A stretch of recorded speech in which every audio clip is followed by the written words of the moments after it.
You're now on the road beyond. I'm Todd Duplantis, and tonight we're taking you to places both far and near. We've got a great show lined up for you. We're going to be talking about UFOs, aliens, alien implants, all that and more coming up the next half hour or so. Ike McFadden, my co-host. Good to see you again, Ike. Hey, man, your mic's off. Hey, man, how's it going? By the way, we want to welcome our Facebook Live audience who's watching us out there on Facebook. Thanks for being here tonight. You can also make sure you like our Facebook page, The Road Beyond Podcast. Jump on over to our YouTube channel. When we're finished, we've got more shows posted there, and you can find this show on our YouTube channel. Make sure you subscribe to it. We're trying to build our audience. So, Ike, we got a great show lined up for tonight. You know, the guest we have on the show, I'll tell this story again because we had him on earlier before we were on Facebook Live, but I actually met him over 20 years ago when I worked in the news industry. Ike, you remember the X-Files? I do, and I've often thought that you and I somehow have some kind of simpatico thing in that you tend to be a wild and woolly believer, and I'm a little more skeptical. So but anyway, go on about the X-Files. Don Mulder, you're Scully, but you're a dude. So, okay. All right. We'll go with that. Anyway, I had a chance to meet this guest because I did a series related to the X-Files. It was during Sweeps Month. You know how that goes. So I did a series on stories. I did one on Bigfoot. I did one on ghosts. And then I also did one on aliens. That's how I met my next guest. And we're going to be talking tonight with Derrel Sims. Now, Derrel Sims is known as the Alien Hunter. He's a world-leading expert on alien abductions. More than 38 years of field research. He's focused on physical evidence and led to groundbreaking discoveries with actual alien implants and also something called alien fluorescence. Yeah, it'll be interesting to hear about that. So he's a former law enforcement agent, and he's got some insight into the alien organization, which he says functions somewhat like an intelligence agency. He's also a therapist who has helped quite a few people over the years come to terms with the things that they've witnessed and experienced. So Derrel, please, thank you for being here on the show. Let me ask you this. Now, you've always looked into new cases and you're always doing new things. What are you working on right now? Well, what we're working on right now is some media work, which I unfortunately can't discuss because of the nature of the fact it's media, and I'm under signed contract not to talk about it. However, the evidence that we're looking at is huge. For instance, I just came back from McAllen, Texas, at a conference there this last weekend, and I met a number of people that were remarkable. One man from Peru gave me about a half a dozen videos of some of the most interesting UFO phenomena in the sky, and even while he's flying in an airplane, UFO outside the airplane. A little difficult to fake. But anyway, I'll have two experts looking at those film footages this weekend, and we'll determine whether or not his stuff is real or not. I know you probably get to see a lot of videos, and I know when I met you years ago, you showed me some pictures that blew my mind of things that you had in your own personal collection. But as far as the videos, you know, everybody's got a cell phone camera nowadays. We can all go outside, and I'm seeing a lot of stuff posted on the internet. Some of it may be real, some of it may be fake, but are you seeing more videos that may lead us to believe, may lead people who are more skeptic that there are things up there in that sky that we can't determine what they are? Well, I hate to say it this way, but the fact is, majority of the videos and photos that I'm looking at now, many of them are photoshopped and just absolutely faked. And the reason is people got more time. The virus has got people sitting at home, and they do stuff like that. Fortunately, we have some really remarkable people that are high tech, and they can examine this stuff, even tell us what grade or how many times a photograph has even been altered in any way. Well, that's actually a very interesting point, because I know, as you mentioned, over the last few years, or 5 years even, I've seen some amazingly well, I assume, fake footage that, at least to my eye, you're like, oh, this is, I mean, how do you even go about telling the difference between these things these days? Well, my attorney has got a team that works with him as a good example. One of the techs there took some actual film footage that they themselves found in the bush, as an example, when they filmed the so-called Meteorite coming down is a good example. And the tech pulled out his oscilloscope and began to check all kinds of things about it, and found out that the thing examined the actual flight pattern. And he was everybody was stunned when you actually look at the oscilloscope and the other work on it. The flight, the UFO or the meteorite, if you want to believe that, is coming straight across, going like a meteorite would. The only problem is when you slow it down and you look at the actual footage itself under an oscilloscope, you see that this thing is absolutely not a meteorite, and it's moving far differently than anything you can imagine. There are other things I found out about it too, but my point is that the techs are extremely critical, and this one stood everybody's hair on end. Derrel, I know everybody wants to hear about the implants, and you've done some groundbreaking work over the past couple of decades dealing with people who've come to you with pieces of things in their body, and you've actually worked with a surgeon to have these things removed. Tell us about maybe the first case and the most recent case you've had with these implants, and what are you pulling out of people? Okay, the first case, there were actually two people involved, and one of them from Houston, another from Columbus, Texas. And the objects removed from them later upon analysis through the National Institute of Discovery Science and Los Alamos, New Mexico Tech showed that the objects were extraterrestrial in origin. They were in fact rare meteorites from the Wind-Badestatten or the Yautsheng meteorite. The tech and the science done on this was absolutely amazing. Here's the most amazing thing, and we talked about this last time. These are pieces of objects that are foreign, that are placed into somebody's body, and the body isn't trying to reject them. And you said they're not encapsulated as they would be, as if the body's trying to fight off an infection. That's amazing. Brilliant point you bring up, and it, to me, is one of the most important points. The objects themselves were wrapped in the person's own skin, placed deep inside the body, which the pathologist said that's not possible. He said that's keratin. Keratin is your hair, your surface skin, your fingernails. And this material is a keratinous material that a biological cocoon that these metallic objects were wrapped up in. This in itself, according to a Nobel laureate, if you can repeat that process in a lab, you may have a Nobel laureate find already. So let me ask you this. You said that I believe parts of these were related to elements in a meteorite. Is that correct? Yes, the objects themselves were about a 1/4 inch long and about the thickness of a pinhead, and they're called lamellar projections, is what the formal term in the science. And one of them was in a perfect T-shaped formation like this, and housed in its biological cocoon. And the whole thing about that to me was amazing was watching the science of these people. They constructed a special microscope that had a containment that fired a laser into the surface of the implants, and they could extract 11 different elements that did not belong on that implant.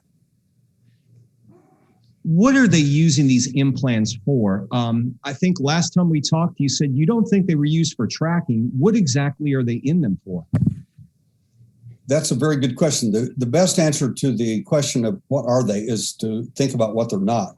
They're not transponders. They're not devices to find you, because they already found you, so to speak. I mean, you're already caught in that respect. The best way to think about them, in my view, is to think of the body in terms of meridians, and wherever these objects are located will tell you a lot more about what they may be doing, such as altering neurotransmitters, such as serotonin and dopamine. So is there, I understand all of this is unusual and weird. Is there no possible prosaic explanation for how foreign material might end up in a body? Oh, absolutely. There's all kinds of prosaic answers. The only problem is when the scientists were on a double-blinded study. In other words, they didn't get to know where it was, what it was, nothing. They simply analyzed it, and they did a qualitative analysis. Then they sent it to New Mexico Tech, who did a quantitative analysis. All that simply means that they proved beyond any shadow of a doubt it's extraterrestrial in origin. Now, the question is, how do you get a rare meteorite inside a human being, wrapped up in literally the surface skin of that person, placed deep inside the body next to the bone. The pathologist said it's impossible.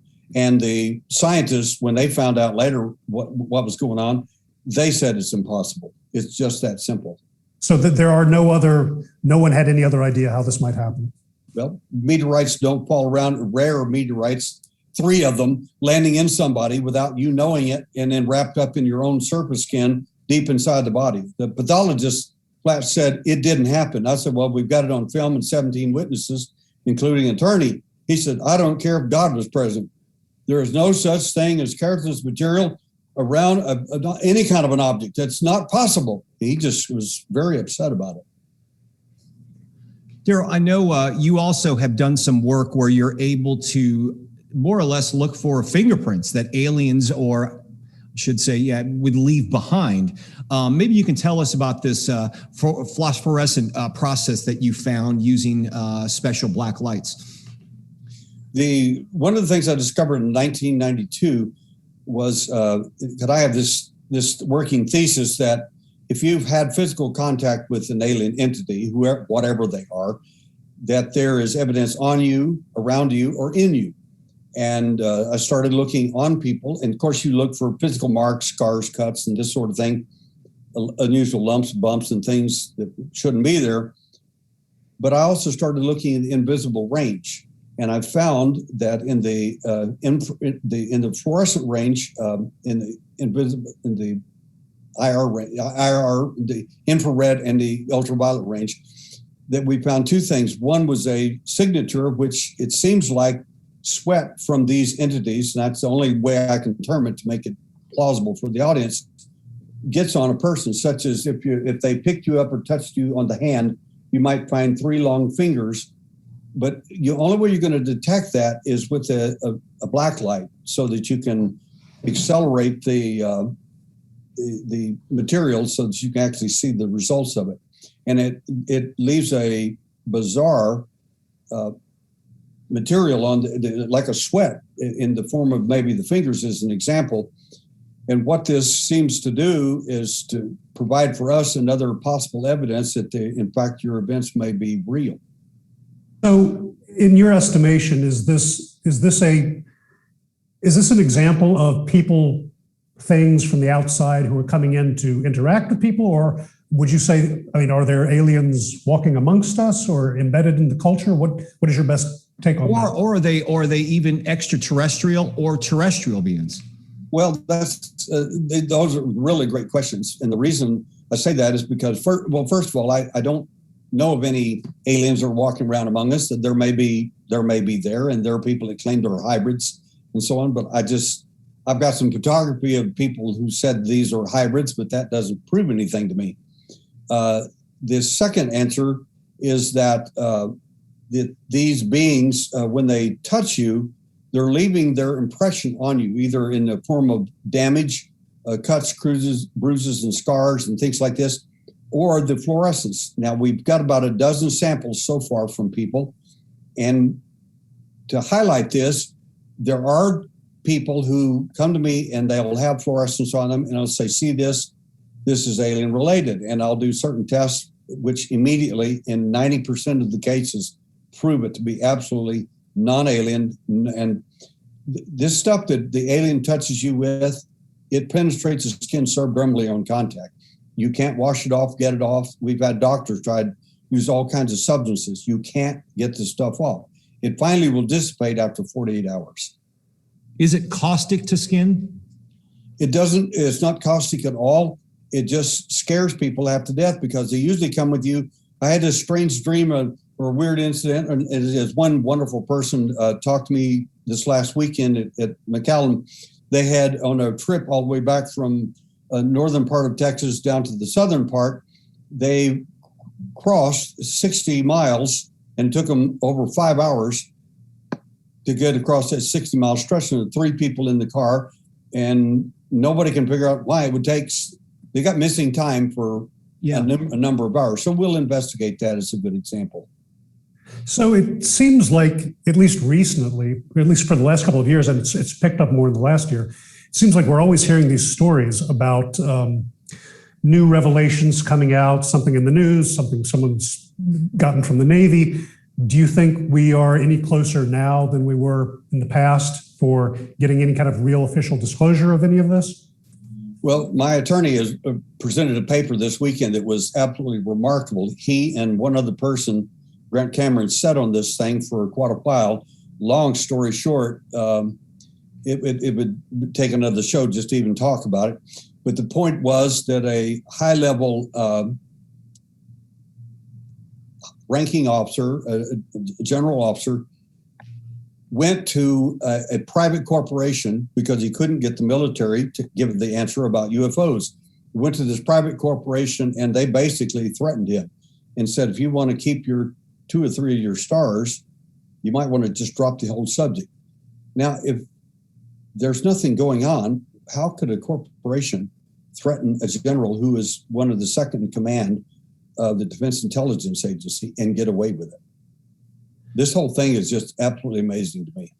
And to answer your question directly, do I think disclosure is immediate or forthcoming? No, I do not. I used to be in the intelligence community, and I'm telling you that they've been waiting for this for years. They'll have a half a dozen great stories that will keep you on your seat for years. But the fact is, you're not going to get the real stuff. What is the purpose of, assuming all that's accurate, what's the purpose of dragging this out for 50, 75 years at this point? Well, as far as I'm concerned, in the beginning, they didn't drag it out. They said, we have a flying saucer. We got one here at Roswell.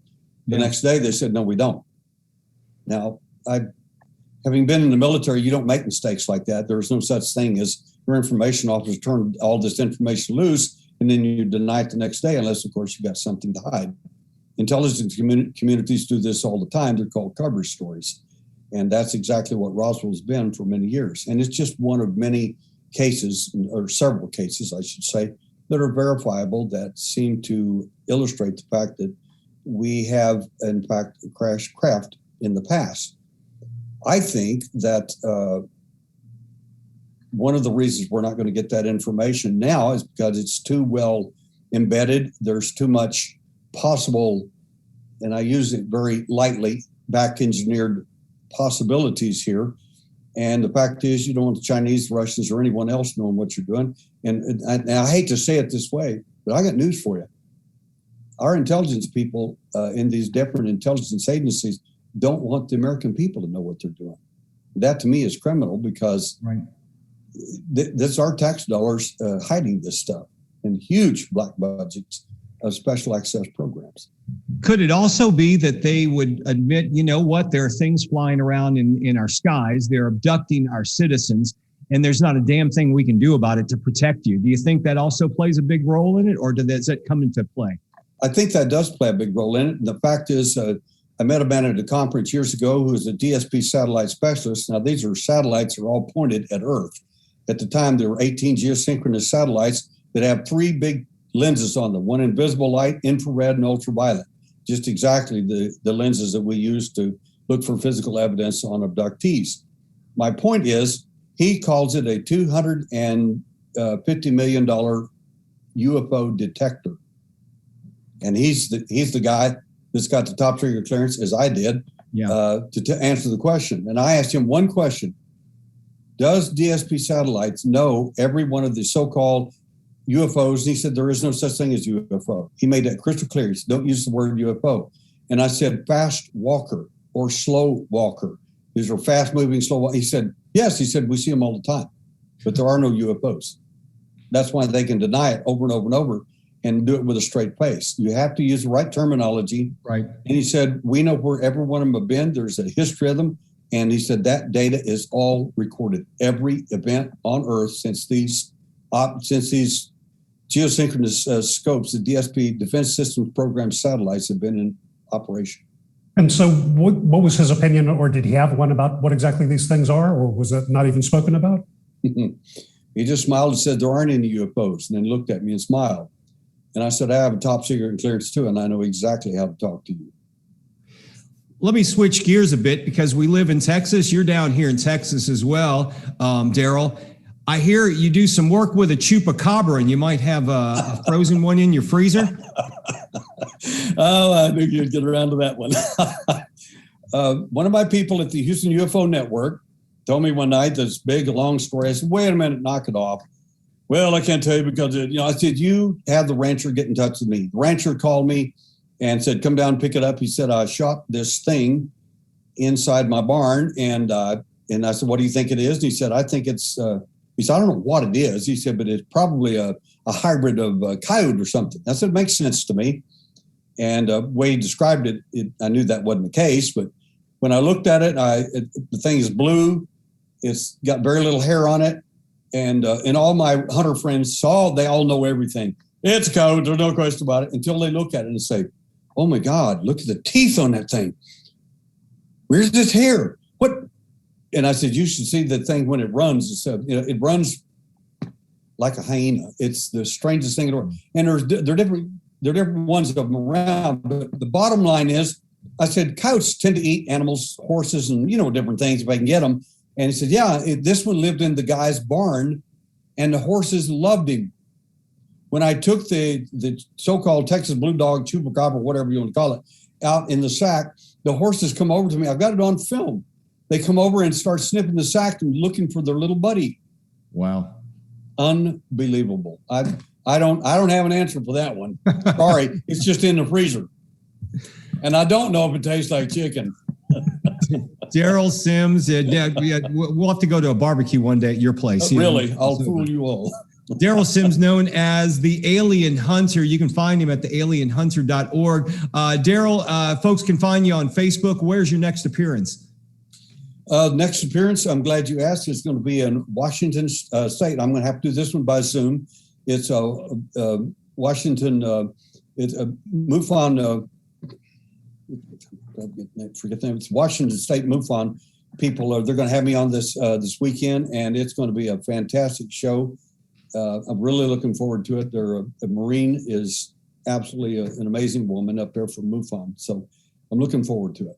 We'd love to get you back on the show again. Find him on Facebook, The Alien Hunter, Derrel Sims. Follow him and keep up with him. We want to get you back on the show again. Thanks for being here, Derrel. Thank you, brother. All right. We're going to move on. Ike, you ready for some news? I would love news. I like news. I read news all the time. What do you have? Well, guess what? Here's some of the weird, tantalizing, just plain bizarre stories posted from our partners at the Full Spectrum Project on Facebook. All right. We were talking about this with Derrel just a few minutes ago, but revealed, this is a story from Forbes magazine, so there's got to be some truth in it. Why should we look for ancient alien spacecraft on the moon, Mars, and Mercury, according to NASA scientists? Well, that is an interesting, I haven't read the article, of course, but that is an interesting topic in that a lot of people have speculated, and I think some fairly recently, that some of the phenomenon we see out there, either on Mars or on the moon or whatever, is some kind of relic. It may not be an active piece of technology, but it may be something from some past civilization. And I think there's been some interesting speculation about that stuff. That's genuinely interesting to me. Well, the article is focusing on a study that was done, published in a specialized journal. The study includes a list of what NASA's missions could detect as observational proof of extraterrestrial life beyond Earth. The study points out that visitors from across the galaxy may have visited our solar system with not just spacecraft, but possibly probes coming to look in the solar system. And they're theorizing, just maybe one of those probes crash landed on the moon, or maybe some asteroids, or maybe Ceres. And they're saying that the paper goes on to 9 different reasons, Ike,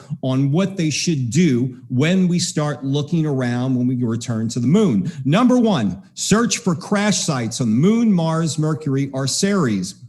Number 2, looking for pollution and compared to Earth. Makes sense. Check out this one, though. Here's another one. Put a defense system in place to intercept asteroids and other problematic objects. That makes complete sense. You got to have some type of defense system out there, and they could talk about placing one on the moon, and that was one of the theories that the study came out with. Well, I believe we actually have something like that in place. I don't think it's an actual defense system, but it's a monitoring system for looking at objects that might impact the Earth at some point. Am I correct about that or no? Yeah, well, this is going back with more than the monitoring system. This is talking about putting actual hardware on the moon that could act as a defense if the Earth is invaded by, shall we say, spacecraft or asteroids, which is much more likely at this point. Oh, and it looks like we lost your camera there, Ike, so maybe we can try to plug that back in. All right, so we're going to move on to our next story while Ike is working on his camera. There we go. Ike, have you heard of Cropsey? He's that artist that paints stuff in England, like on the side of walls. Is that Cropsey? Yeah, pretty close, but no, not at all. In fact, Cropsey is a terrifying urban legend that apparently was brought to life. This story comes to us from the lineup.com. So I imagine you haven't seen the documentary, which I think you can find it on Amazon and Netflix, but it's called Cropsey. You haven't seen that yet? I was thinking of Banksy. Sorry. No, okay. Cropsey, you got to check out the documentary. The film is about an urban legend of a serial killer who, as legend has it, is escaped mental patient who has a hook for a hand. And legend has it that George Cropsey was a dude who at one time had both of his hands, but a prank left him with just one hand. And he's looking to take his disfigured body out and his angst on people, taking it out with an axe and his hook. Now, supposedly, Cropsey holed up in the abandoned ruins of the old Seaview Hospital and would prowl across New York's Staten Island at night looking for kids to grab and drag them away into the tunnel system. According to the article, Cropsey made the move from urban legend to a real-life serial killer. And in this case, Ike, legend turned into real life, because there was a guy named Andre Rand. We're going to show you his picture. He worked as a janitor in the 70s for the Willowbrook State School on Staten Island. Now, this institution itself had a reputation for not being that great for kids. In fact, children there were abused, and investigative reporter Geraldo Rivera did a piece on that, which eventually led to a scandal and its closing 15 years later. Okay, back to Rand. You following me so far? Yeah, you always have the best, prickiest stories, Todd. Thank you. Okay. All right. Well, apparently Rand was arrested the same year the school closed, and he was tied to the case of a missing 12-year-old girl. That girl's body was later found, and Rand was charged with murder. Long story short, Rand was never convicted of the murder of the 12-year-old, but he was convicted of kidnapping the child and sentenced to 25 years in prison. In a weird twist of who did the background check, they later found out that Rand, back in the 60s, apparently was convicted of attempted sexual assault of a 9-year-old. And get this, he kidnapped a bus full of children from a local YMCA and tried to take them to the airport. Yet they still hired him to go work for the Willowbrook School. Rand would have been paroled in 2008, but while he was serving time, he was convicted of another kidnapping. So now, Ike, Cropsey or Rand may be released in 2037 when he's 93 years old. So there you have it. Well, that's good. We at least have a nice, happy ending. Nice, happy ending. So Cropsey is finally, hopefully, going to be soon put to rest. All right, Ike, remind folks to watch our social media or follow us in social media. Hey, folks, you should follow us on social media. We have all kinds of it. Lots of it. Social media. Man of many words, Ike. So check out our YouTube channel, The Road Beyond. You can subscribe right now. It's free. We need your subscription, so make sure you do that. And you can also check out some of the shows from our network of partners, including the Full Spectrum Project. We're out here on Facebook. Like our page, folks. Check us out on Twitter and other social media as The Road Beyond Podcast. Ike, you getting any more shots this week, or are you done with vaccines? Well, I might have to have another vaccination in case you have another story about Cropsey next week. So we'll see what the CDC recommends. You never know what that's going to happen with Cropsey. All right, Ike, we're going to wrap up this week's show. We'll see you next week. See you next time, Todd. Thanks for everyone for joining us. Thanks for our guests. We had a good time. We'll be back.